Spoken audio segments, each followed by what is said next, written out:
Take one look at this. So I run a monthly music and poetry night called Tamara's Parties every month at the library. Sort of two reasons. The first one, to showcase more female talent in Oxford, and the second is to kind of share the money more evenly between acts. All the money that we take on the night gets divided between everybody equally. And then he took your hand in his.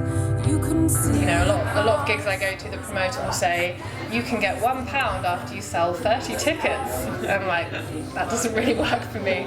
So actually, you know, performers get paid for what they do here.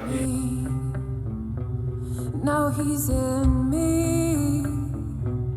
Now he's in me.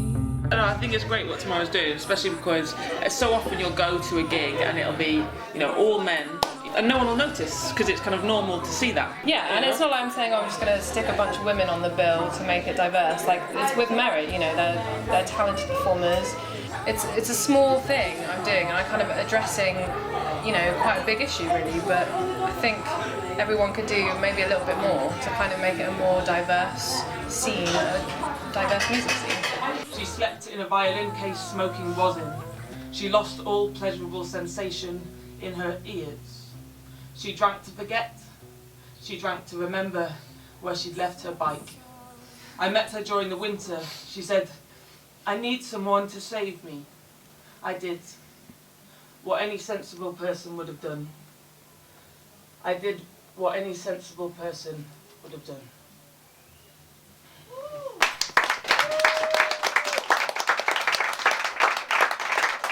My band, Tamara and the Martyrs, are launching our album later on this year, and this is just the first single from the album. And like, everything is on a kind of donation basis, because I don't really like asking for money, and I quite like that as an idea. And so tonight, you know, if you can't afford to buy the single, you can just put whatever money you want into a pot and take it away.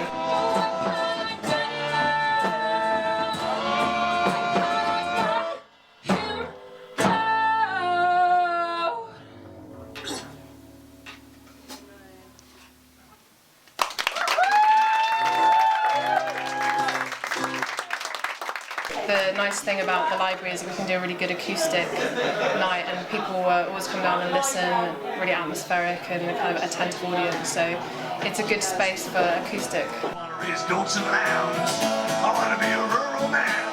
I want to be rock and roll like you, fiery wedding stone. I want to be like you. I want to watch it. And it's kind of an intimate space as well as feeling, you know, like a real performance space as well. Because I'm playing gigs and I'm going to gigs a lot of the time, I see people I want to book. I don't want to make it like a cliquey thing where it's like the same performers or like a certain style of music. I want to make it something that you go to and you know there's going to be music, you know there's going to be poetry, and there's probably going to be some comedy hopefully too, but you don't really know what to expect or what form that's going to come in. As a poet, performing on in music nights as well, because I think so often people think of poetry performances as something that isn't, you know, really connected to entertainment, or something associated with kind of hardback chairs or something quite like. You can have intensity, and I mean I love that, but you can also, you know, get a drink and have a good time. Have a cake. Yes, and then of course, you know, poetry is entertainment.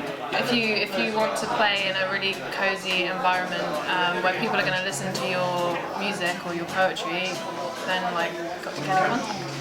Can't learn to be like someone as you. Oh, oh, oh, oh.